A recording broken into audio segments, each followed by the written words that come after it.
Hello, welcome to the ALCTS webinar on the care and handling of books and scrapbooks. My name is Karen Kiorpis, a member of the ALCTS Preservation and Reformatting section. I will be your host for today's webinar. Our presenter today is Donia Conn. Donia is a book and paper conservator and consultant for small and mid-sized cultural heritage institutions. She has worked in the fields of conservation and preservation for over 20 years and has an advanced certificate in conservation from the University of Texas, Austin. Donia teaches and consults on collections care and is on the adjunct faculty for the Simmons College School of Library and Information Science. She presented a webinar during last year's Preservation Week series. We are fortunate to have her back for us for this series.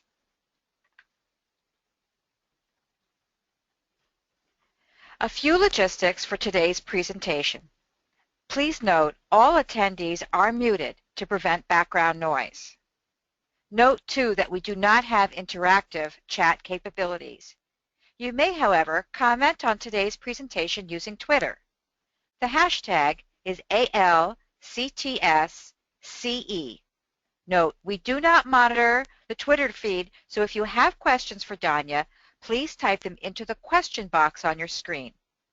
This webinar is being recorded, and you will receive an email with links to the recording and presentation slides.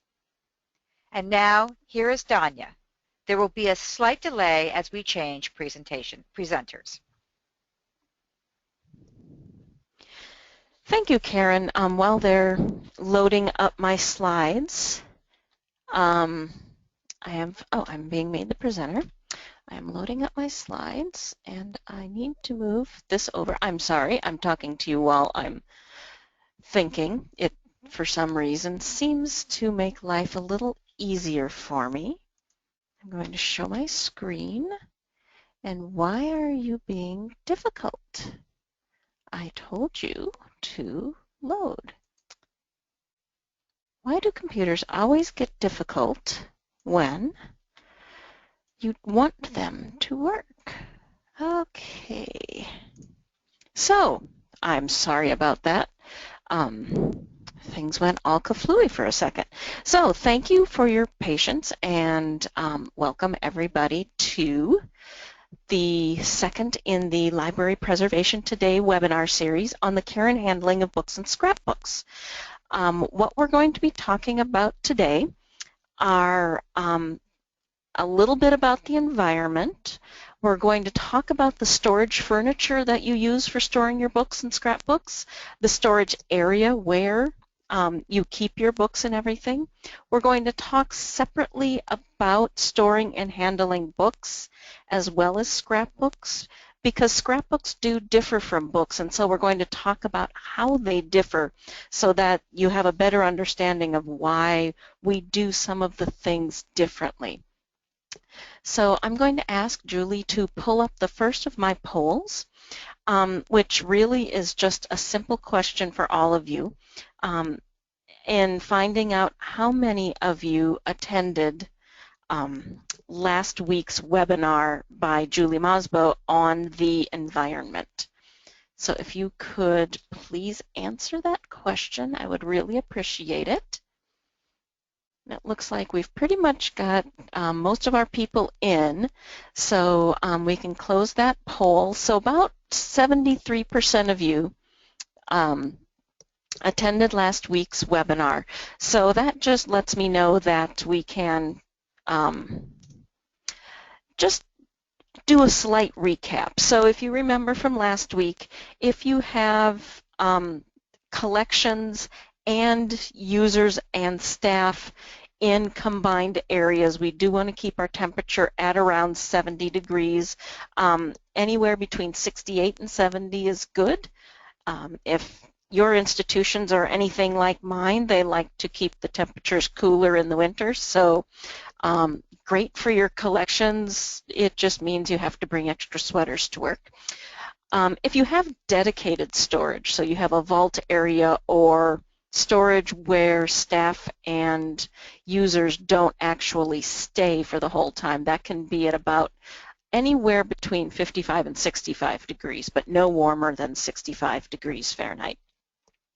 We do want to keep our relative humidity in the 30 to 50% range.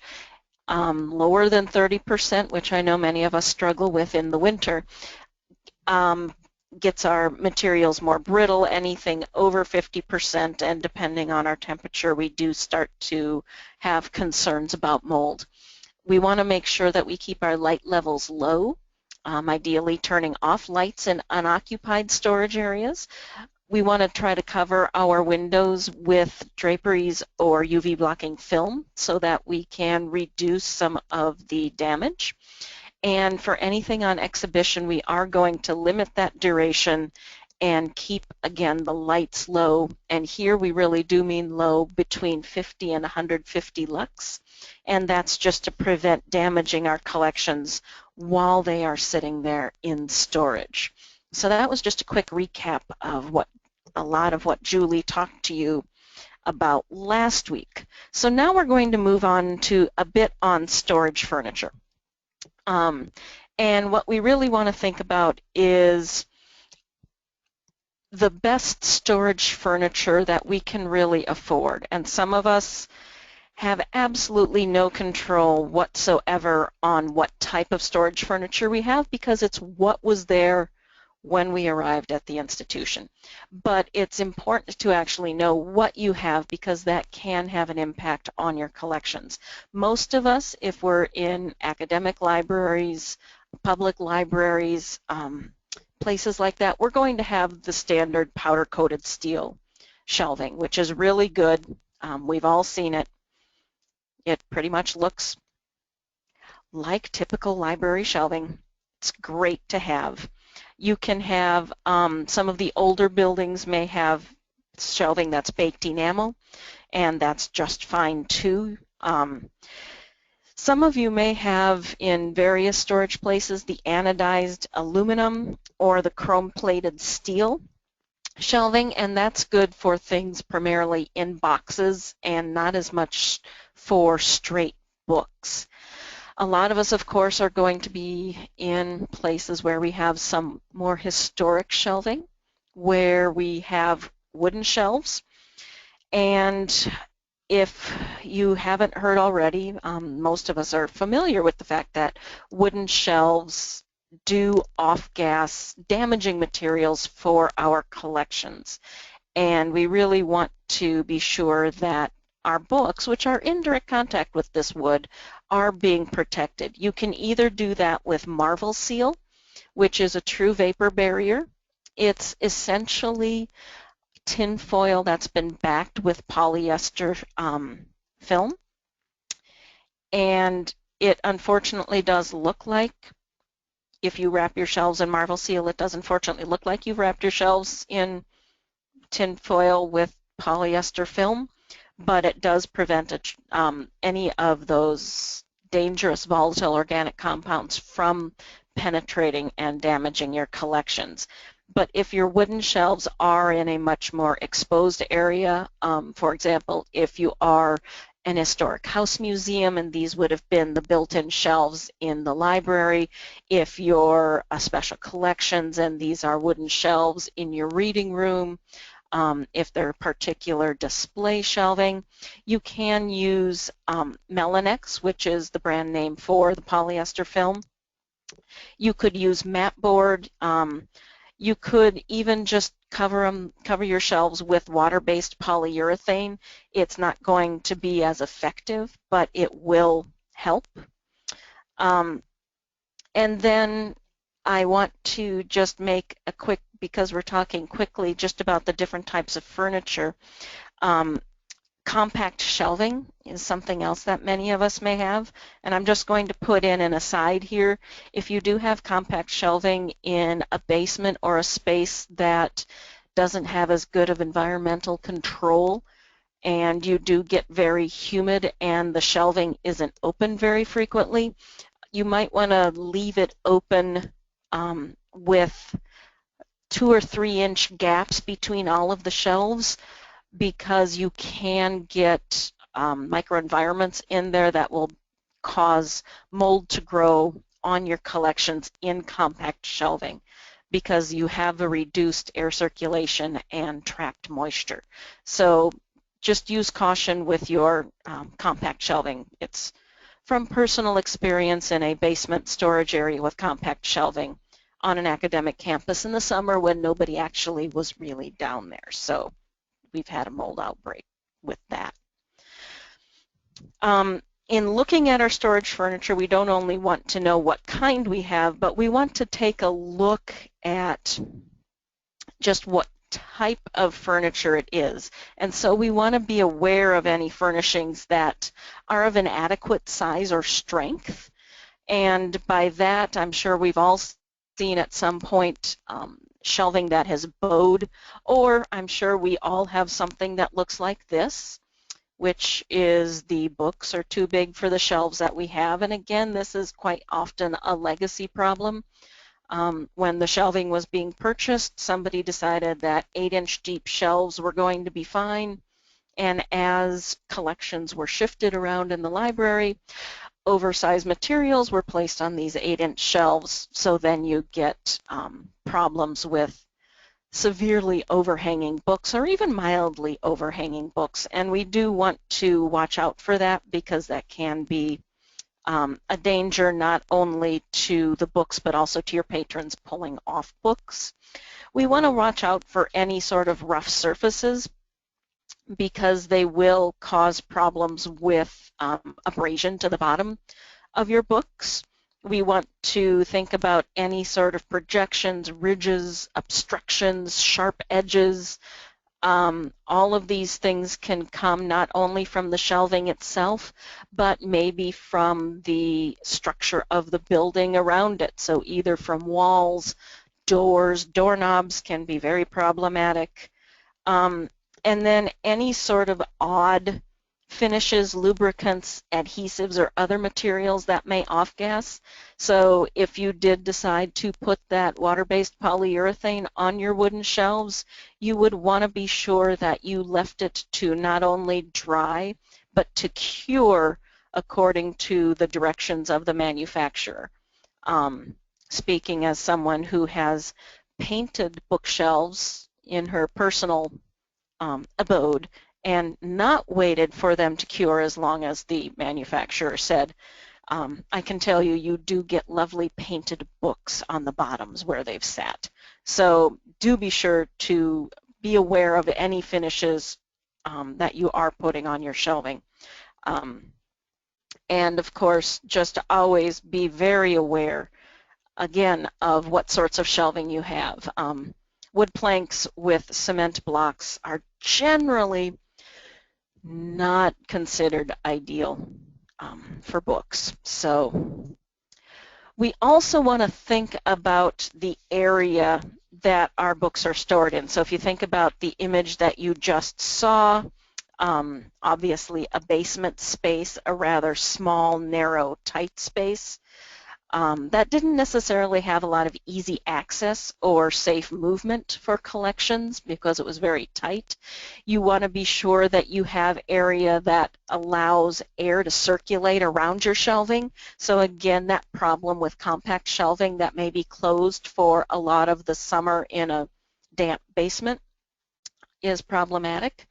You want to be, but also you want to have an idea of where your shelving is in relation to where your HVAC system may be, so your vents and your ductwork. If you've got tall books that may be blocking your vents, that's going to cause a disruption in how the air moves around your space, and again, you may have dead pockets of air, which can lead to mold. So you just want to be aware when you're doing your own shifting of books that you're not inadvertently blocking some of your own air circulation. You want to be sure that you have reasonable shelf height for safe retrieval of materials, but also if you have taller shelves, be sure you have enough stools around so that people can find a stool easily and don't feel like they have to scale Kilimanjaro to get your books and then have toppling shelves or worse. So we really do want to think about a lot of these things. We want to try to keep our collections at least 4 inches off of the floor. Part of this is, of course, if any of you have done any disaster planning work, to keep your books high enough off of the ground to protect them from most flooding situations. We can't say all because some of the water could come from above, but we also want to try to keep them at least 4 inches off of the floor to protect them from feet, mops, vacuum cleaners, and other things of that nature.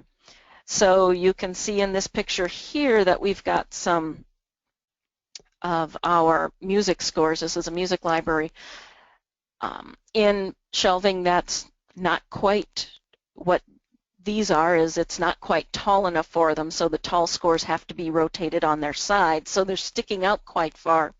And they do get run into by feet and book carts and backpacks because there isn't necessarily a lot of space to safely move around, especially when things get busy. So we want to really be thinking about that. And of course, for our special formats, we want to make sure that we have adequate and safe storage. And most of us working in libraries have mostly books.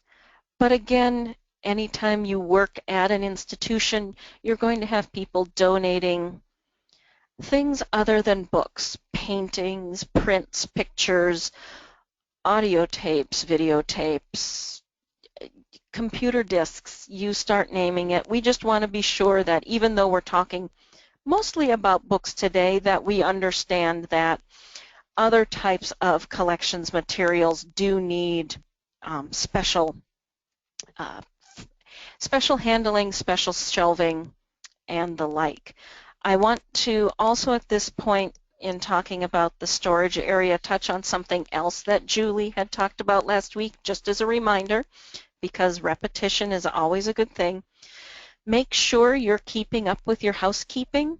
So making sure that floors are clean, tables are dusted, and things of that nature. HVAC filters are changed according to manufacturers' recommendations. And then ask yourself, who does the housekeeping for you? How are they trained? How often do they come in? And do they use any sort of external products? So apart from using dusting rags and vacuums, do they come in and use something like Pledge on the tabletops that may get accidentally sprayed onto your books? Do they come in if you've got tile floors? Do they do any sort of waxing, or what do they put in the water when they're mopping? Just questions to be aware of and to ask your facilities people the next time if you do actually have somebody that comes in to do housekeeping.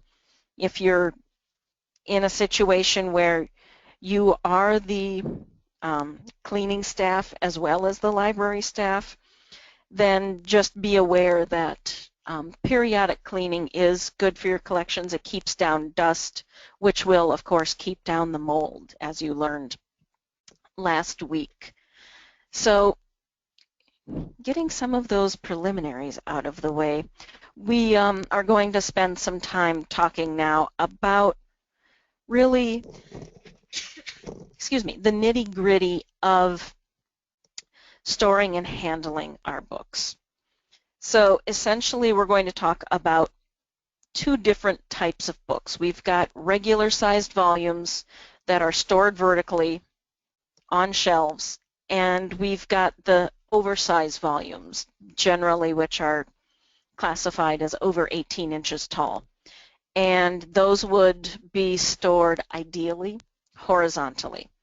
So we're going to look at some things and discuss the issues that come with storing our books. Very quickly, in an ideal world, we would store volumes of like size together, but we all know that that's not always possible. We may have tall books next to short books, so having boxes for very small items to bring them up to size can be very helpful. Books shouldn't lean. It's like your mother always told you, don't slouch, you'll stay that way. If the books do start to slouch, they will have a memory and want to stay in that shape. And we want to think about using non-knifing bookends, and I'll get into what those are in a moment. For our oversized items, ideally stacking them no more than 2 to 3 volumes deep. It's better for the collections. There's less abrasion when you go to put collections on the shelf, take them off. It's also an access thing. If any of us have ever had to go in and try to get volumes that are stored more than 2 to 3 deep, it's a lot of work to get to that bottom volume. And if horizontal shelving is not available, we want to store things spine down, and we'll get into more of that in a bit too. So storing like items together. As you can see in the image on the left, we've got some fairly standard pamphlets.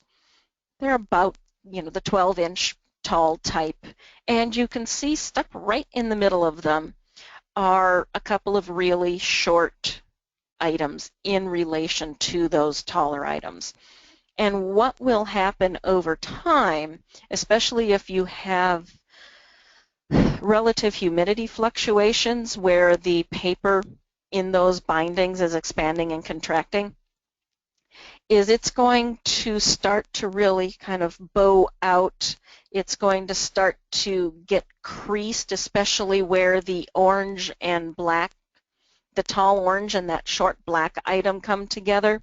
You can get some real creasing going on there as the items are moving during the humidity changes, and things just start to essentially become misshapen because they aren't actually being supported by the collections next to them. And so one of the options that you can have if you are a very well-off institution and have lots of space and lots of people who can move things around for you is, of course, to store like sizes together. So all of your duodecimos can go in one place, all of your octavos, all of your folios. You can get very size-oriented in different spaces. But that doesn't work for most of us because most of us have our collections open and browsable by the public, our public, however we define our public. And so that doesn't work. So we have to find a different solution. What you can do is make boxes, whether they are fancy cloth-covered clamshell boxes or your simple and straightforward, essentially pizza box made out of corrugated board, like those you can purchase from most of the binderies now. And you can have them put in a little tray just for themselves. And then we can also just simply put them into maybe pamphlet binders with pockets, because that will give just enough support to the collections around them. This, of course, depends on the size of things. You can also use the pamphlet binders with the 4-flap folders. But again, all of this depends on the capacity and the capability of your library and your staff. These are the ideals. It's what we can strive for, but not all of us are going to be able to get to that point. What we also want to look at, as I was saying, is adequate support for your book. So in the picture on the right, we can see books that really have no support whatsoever. And what starts to happen is these books start to get essentially out of alignment. So they start to skew. Many of us have seen these rather trapezoidal books coming to our circulation desks that at one point were nice and square but aren't anymore. A lot of that happens because there's problems with the shelving. So books are left to slump over, or conversely, books are packed too tightly onto a shelf and they're getting distorted that way.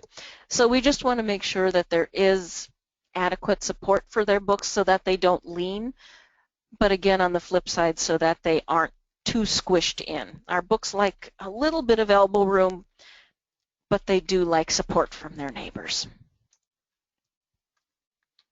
Hello, why aren't you advancing? Okay, there we go. So I had mentioned something about using non-knifing bookends. Again, many of us won't have a lot of choice in the matter. We will have the bookends that the institution has, and unless we're very lucky, we won't be able to just wholesale go and buy new bookends. I'm guessing most of us have bookends that look like the ones on the left. These are your pretty standard traditional bookends. But what you can see here is that careless reshelving of books does have its impact on the collections. If you're not paying attention and that really skinny, sharp bookend goes into the center of the book rather than on the covers, you can see we can get a lot of damage, especially for some of our older materials that do have more brittle paper. It can be very problematic. I don't know how common this is, but I did work at one institution where in their folio collection they would put bookends in the middle of the shelf, thinking that it gave more support to the books in the middle. But the person who did that never told anybody else that worked there that they put these bookends in the middle. And I kept getting all of these books with a lot of tears in the middle coming to me for repair. And I couldn't figure out why I kept getting so consistently these odd damaged books until I went to put them away and found the bookends in the middle. So just be aware that sometimes bookends end up where you don't necessarily expect them, and it can be very problematic. Again, problematic are the wired W bookends that you can purchase with your library shelving. Many of us have probably encountered these wire bookends in not good ways. Every time I try to move them, they pop out and attack me and go flying in all directions. But they're also often not long enough, so you get short books that just aren't being supported and the whole shelf just starts to slide out because there's no pressure actually holding them upright. But again, like those really skinny bookends, you can get books that actually get bisected by these bookends and can cause damage to the interior, either through tearing or deformation or things of that nature. So we do want to be aware of the types of bookends that we have, and if we do have circulation staff that really spends a lot of time reshelving books, those would be great people to train to just be aware that there could be problems and to keep an eye out for things like this and just tidy it up when they see it and route anything to repair that they do see as problematic. It just, regular stacks maintenance is going to be a good thing for all of us. So those large, oversized books don't necessarily have to be this large, but for many of us, we do have oversized books that we want to store flat. Ideally, again, as I said, stacked only 2 to 3 high, and in large part that's for access. As you can see here, you can imagine if we had volumes like this stacked more than 2 or 3 high, just how difficult it could be to get these volumes that are on the bottoms of the stack for patron use. Anybody who's worked with the Sanborn maps has probably encountered the fact that at their institution they don't have the special built cases for them, so they're simply put on shelving in a stack. And I've been places where those Sanborn maps have been stacked 10 high, and it's really difficult to get to the bottom books in those stacks because you have to have space to put the other ones, and you essentially have to have enough strength to move them around without scraping, rubbing, abrading them against each other. And so it can be very difficult for staff to safely get to some of these books, especially if space isn't adequate and they're just rather stacked as if you were playing Jenga. And books aren't Jenga, and we want to be sure that if we are stacking them, especially if they're not all of uniform size, we do actually want to try to maybe, and I may be shot for this by some librarians, not necessarily have them in call number order in their stacks. Because what we would like to do is have the largest volumes on the bottom and the smallest volumes on the top to, again, prevent some of the deformation that could occur, similar to when we were talking about the upright books being stored with like sizes by like sizes. The problems that we could have with the upright books with a tall book next to a small book can similarly be reproduced with large books sitting on top of small books. You can kind of see an example of this in the book that's on the very bottom of this large stack. You can see it's already starting to bow over because it's longer than the shelf, and that shape will eventually stay that way, but it can also lead to creasing and actually difficulty in opening and closing the volume depending on how it's bound and where that damage is occurring. So we just really want to be aware of how we are stacking our books. If you have tall books that need to go on a regular shelf, you don't have special folio shelving, most places will store the books 4-edge down with the spine up so that people can see the call number. And this is where, if you are trying to be more preservationally aware, you can have a discussion with the people who do your shelf prep and your cataloging in talking about, for items over 18 inches, could we please put the call number on the upper right corner or the upper left corner of the back cover, so that instead of having to place our books 4-edge down, you can place them spine down and still be able to see the call number. The reason we don't like to put them 4-edge down is obvious from these images. What happens is especially in larger books, those text blocks start to fall out of their case and away from their boards, creating many problems. Not only are you creating problems with the paper, the deformation of that text block, but you also start to weaken the joints on those bindings so that they are more likely to start to pop out of their cases over time, which leads to more damage, and then of course the potential cost of either rebinding, conserving, or replacing those volumes, depending on what sort of library you have and what your policies are for binding, repair, or replacement. And so finally, just a bit on handling. Many of us who have worked in libraries for years have seen the problems of the spines of our books, essentially either just the head cap or the whole spine being torn away. And in many cases, this is from, some of it's from poor quality materials, but it's also from the way that people take the books off of the shelves. As we know, most people will grab it by the end cap and pull because that's what we've been taught. It's what seems to be obvious to us, not always the best for the book.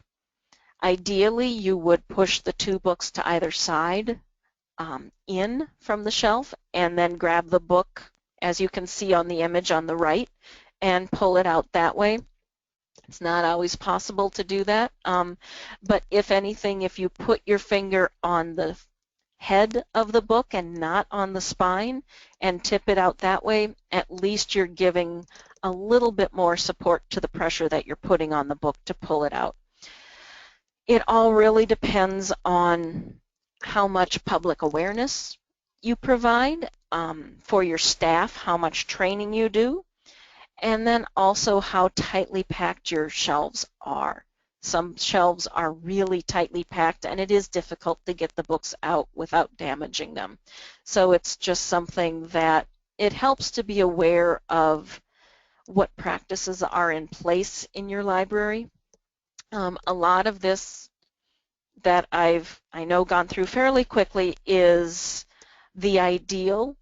And so what you really just want to do is try to implement what you can and always strive to improve. None of us will ever be perfect. It doesn't matter how much money a library has and how much staff you have. None of us will ever be perfect. And so all we can do is strive to do better at what we do to make our collection safer. So I want to take just a moment and ask another poll question.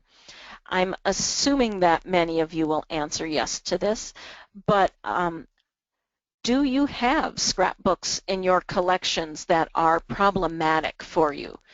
And I will be very surprised. Oh, we do have some people that either don't have scrapbooks or they're not problematic. Oh, well, that's good. I'm happy to actually hear that, because scrapbooks for many of the institutions that I've worked with are the bane of some people's existence. And at Simmons College, where I teach, they have a lot of student scrapbooks in the archives, and they're always very problematic. So we've got everybody in, and so it looks like about 80% of you, which is where I would have expected to be, do have scrapbooks that are problematic in your collections. And so I want to just take a brief moment to talk about what makes scrapbooks different from our books. And when you get the slides after this webinar today, you will see this slide. I'm not going to keep this slide up for very long because it's in many ways easier to show you some of these things that I'm talking about, but you will get this slide as part of the handouts when the webinar is over. So don't feel you have to write like a maniac. So most of our books are sewn through the fold. They've got hard cases. They've got relatively stable paper. Not all of it's great, but we've made strides through the years to improve the paper for our bound volumes. With our scrapbooks, scrapbooks are problematic because there really has never been consistency or standardization. There have been so many patented structures for scrapbooks that you just don't know what you're getting quite often. So you could get scrapbooks that are stapled on the side, like this one. Many of us have seen the post-bound scrapbooks. Many of us have seen scrapbooks that were sewn that have stubs. These are like many of the photo albums that people would use. And generally, about the only thing standard about scrapbooks is the fact that the covering material, the support leaves for the scraps, are generally very low quality. Most scrapbooks were intended to be ephemeral, personal items that weren't really intended to be kept for the long term. Now, of course, some of us will also find that we have scrapbooks that are made out of regular books. They have their own problem and things that we want to think about. So we want to think about the structures, and you know, some people will make scrapbooks out of just about anything. If you were somebody like my mother, you would just go and buy your spiral-bound notebooks to use as your scrapbooks because they were cheap, they were easy to find, and I couldn't tell you much else because I never could figure out why my mother loved spiral-bound notebooks for her scrapbooks. But it does bring up the issue about thinking about those support leaves. Strangely enough, my mother using spiral-bound notebooks as her scrapbooks rather than your traditional notebook actually gave her higher quality support leaves, because most of those support leaves that we see in scrapbooks are essentially construction paper quality. They're a groundwood pulp, very poor quality. They go acidic very quickly. For all intents and purposes, they're really just a thick newsprint. And so they do deteriorate quite quickly. Unless, of course, you've used old books, either ledger bindings or printed volumes as your scrapbooks, and then you do get a bit better quality.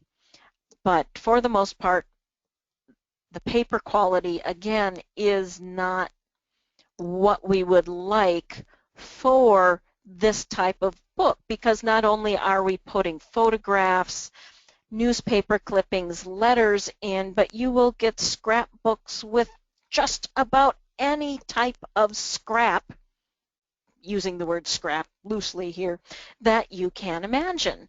So you have college pennants, you can have letters. So what you see here is a letter from a letterman's jacket glued onto really poor quality paper. And so obviously this poor scrapbook has had some issues because you can see it has no binding anymore. You can see the holes along the spine edge of the pages where it had been a post binding.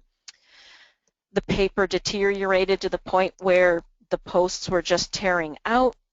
There wasn't a lot, so this scrapbook just is simply sitting loose. It's gotten a lot of damage, and you just never know what you're going to find. So in scrapbooks, you could find, I've seen scrapbooks with actual hats in them, flattened. You can find flowers, corsages. I gave a presentation one time where somebody had a scrapbook full of old stogie ends, so the ends of cigars. The person who had the scrapbook collected cigar ends from famous people. Talk about some of your nightmares. There was another scrapbook that I worked with that was full of hotel soaps from somebody's travels. You really just never know what you're going to find in scrapbooks. And so not only do we have to worry about the structures and the materials that went into making the scrapbook itself, but we have to worry about our scraps. And then not only do we have to worry about our scraps, but how are they attached to the page? You can see here we've got your standard photo corners, which are actually pretty good, but then we also have tape. You will often see things just glued in, but you also get the scrapbooks that had rubber cement being used, so things are stained by rubber cement. You've got mystery adhesives, and then you have the scrapbooks that their pages were adhesive themselves, so all you had to do was either moisten the page like the scrapbook on the right. That's just kind of a gelatin gum page that you moistened like the back of a stamp and stuck your scraps in, or you had something like the scrapbook on the right, which was actually a waxy surface, and you ironed your scraps into the scrapbook. And the more you work with scrapbooks, the more it makes you shake your head, and on the other hand, really appreciate the creativity of mankind to come up with some of these odd ways of making scrapbooks. Of course, one of my favorites is, of course, the magic scrapbook, where all you had to do was peel back the clear plastic cover, put your scrap in, fold back the scrap, and they were just held in there all by themselves. And I am sure all of us at home have some of these scrapbooks somewhere. They're either filled with photographs or scraps, and are very problematic because they do hold on to things very strongly after a while, and they don't just pop out. I do want to put in a plug for a Smithsonian intern who did a YouTube video on removing photographs from magic albums using dental floss. I highly recommend going to find that webinar if you have any of these sorts of scrapbooks / photo albums in your collections or in your homes. It will make your life much easier. And maybe you'll curse your parents or your grandparents or your donors a little less by learning that little technique, because I learned how to do it with a heated spatula, and once I found dental floss, I thought I'd died and gone to heaven. So how do storing and handling scrapbooks differ from books? They're just books, right? We just store them upright on a shelf. Well, not really.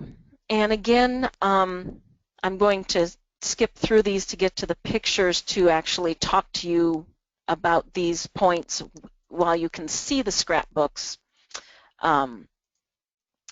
We don't really want to store our scrapbooks standing upright, partly because many times our scrapbooks are large, oversized volumes, but also going back to the fact that their binding materials were rather poor. Their pages, the paper that they used for their pages was of really poor quality. Many of them are overstuffed with large, heavy, odd-sized, odd-shaped, odd-smelling scraps that standing upright like this actually can be very damaging for them, even if they were all supported by their fellow scrapbooks. And so ideally, we're going to store our scrapbooks in boxes. They can either be custom-made boxes, or they can be just the gallery boxes that you buy from Gaylord with some tissue paper stuffed in around to keep them from shuffling too much. And you're going to store them flat. And again, like our oversized bound volumes, only 2 to 3 high, again, because it makes access much easier. Luckily, most of us have adjustable shelving, so you can add more shelving to a section so that you can stack only 2 to 3 high. We really want to be aware when we're dealing with our scrapbooks with those detached or loose items. And in large part, not only for being aware at us as a staff member or a librarian, but also so that we remind our patrons who may be using the scrapbooks to also be very careful and watch out for the detached loose items so they don't get lost or put somewhere different, because if you start to alter the proper sequence of the scrapbook, you start to lose the context, and we don't want to do that. We want to turn our pages very carefully. We don't turn pages in scrapbooks like we do in books. We don't just grab a corner and turn. Ideally, what we want to do is we want to slide a hand underneath our page. And here you can see a scrapbook that has lots of odd scraps that this is actually a scrapbook of playbills, so concert playbills.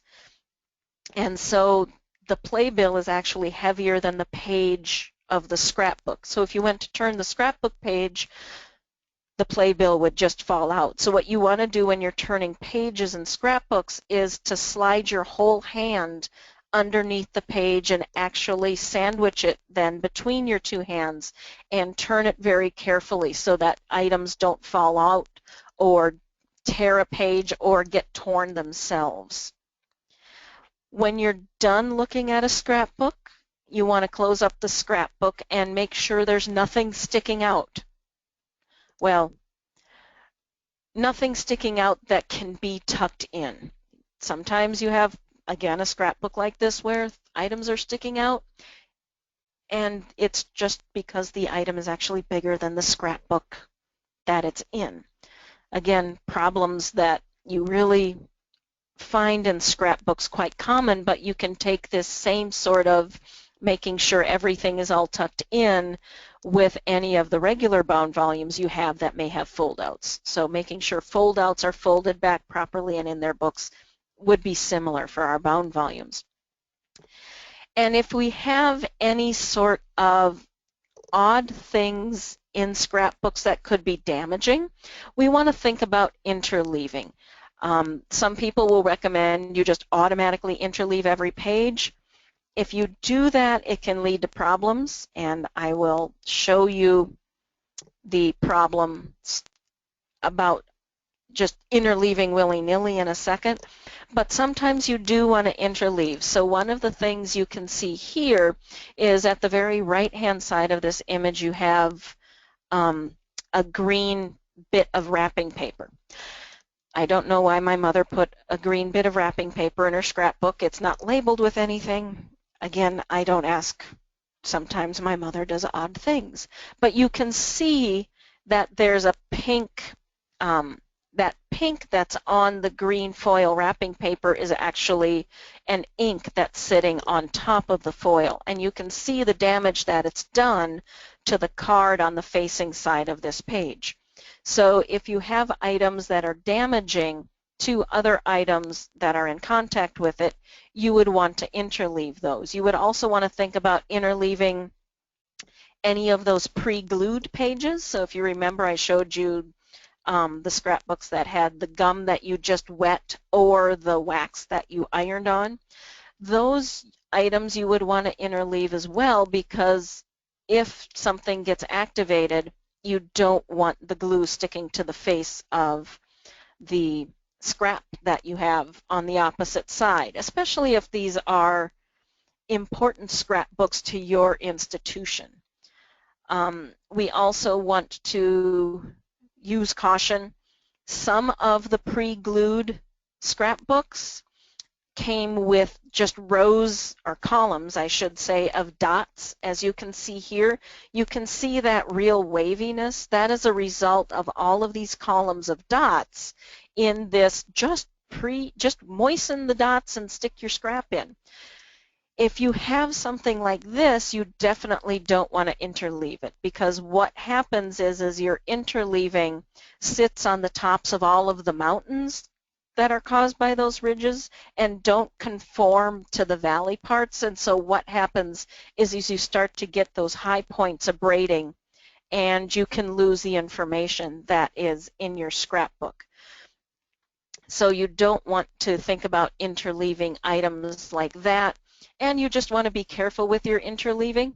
We like to have our scrapbooks look something more like the scrapbook in the middle here, rather than the scrapbooks either top or bottom, because if you start to overstuff your scrapbooks, that really does a lot of damage to the binding, and if you do damage to the binding, you then start to do damage to the scraps that are inside, and so we really want to be careful.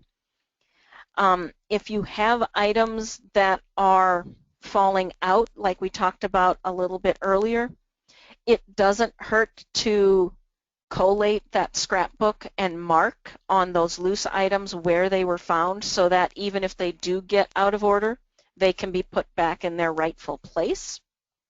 It's also very helpful to do that prior to doing any sort of digitization project, or if you're going to folder your scrapbooks.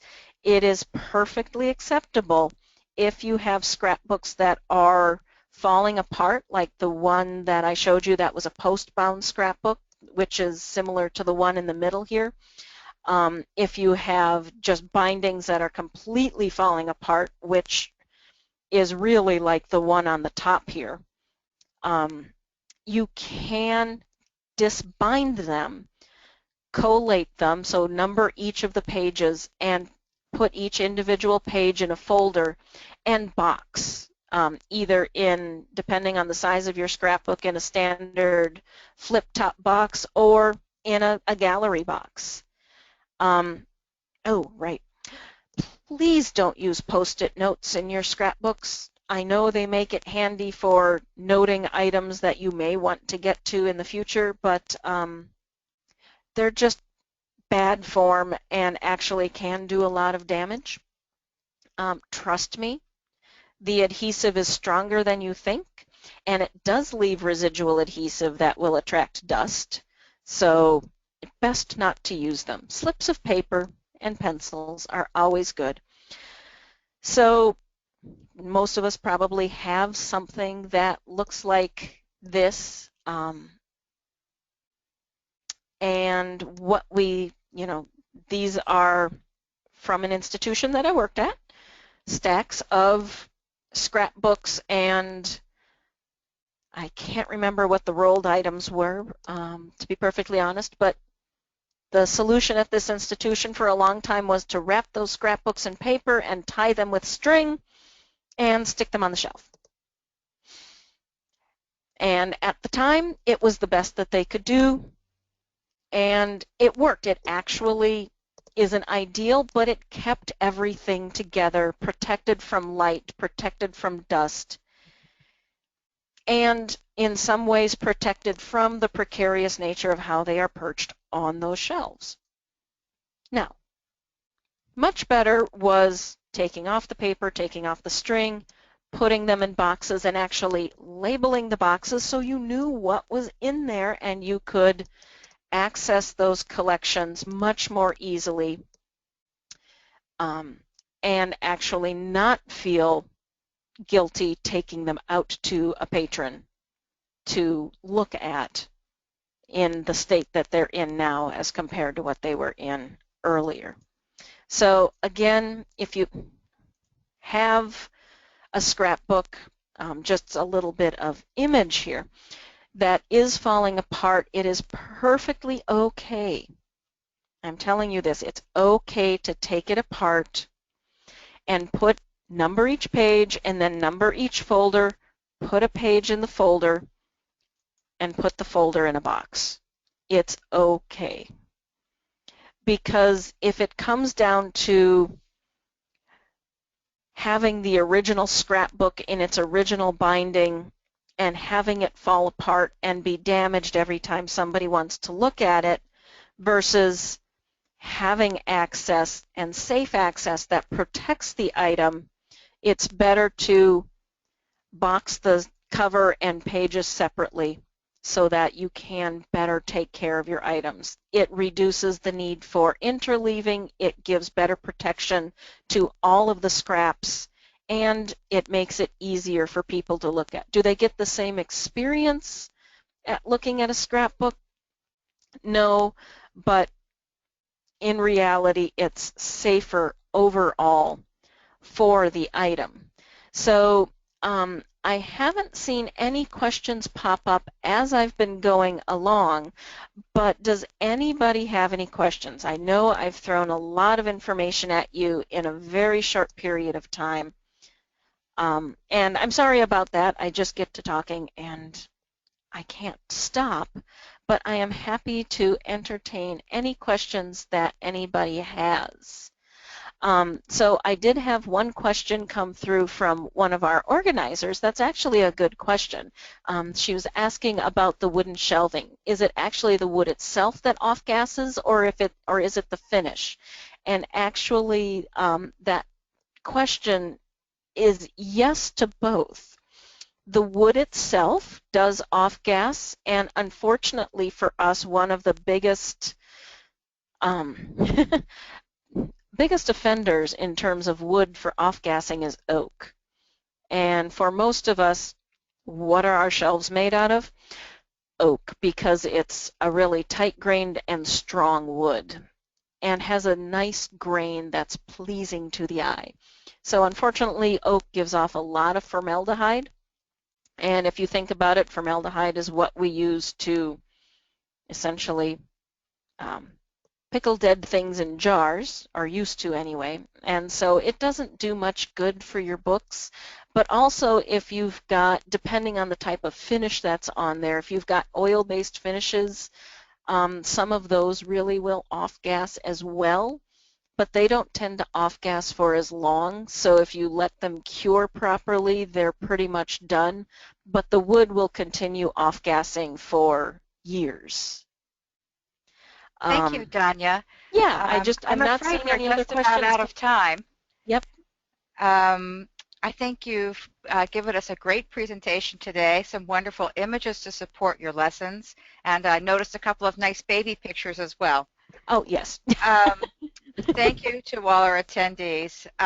We trust you found today's session useful. You will receive an email with a link to the recording and slides within 2 days. The email also will include a link to a short online evaluation form.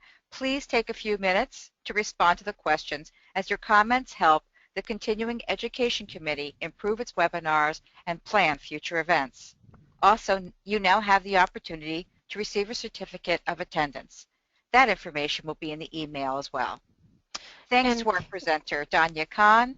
Thanks also to members of the Continuing Education Committee and Megan Doherty from the ALCTS office. The support they provide makes it possible for us to present these webinars. Karen, there were a couple of questions that came in. I'm happy if people don't mind, I would be happy to answer those questions by email. Thank you very much, Donia. We appreciate that. So we're going to wrap up. We have many events coming up. Part 3 of the Library Preservation Today series is next week and is about preserving digital collections. I hope you can join us. We will have 2 additional webinars on topics related to preservation during Preservation Week, which is at the end of April. Additional webinars are scheduled covering topics such as doing oral history, WebDewey, and tools for metadata automation. Please see the ALCTS website for more information on these. ALCTS also offers web courses which are 4 to 6 weeks long and e-forums which are 2-day email discussions. Thank you for joining us today. This concludes our session.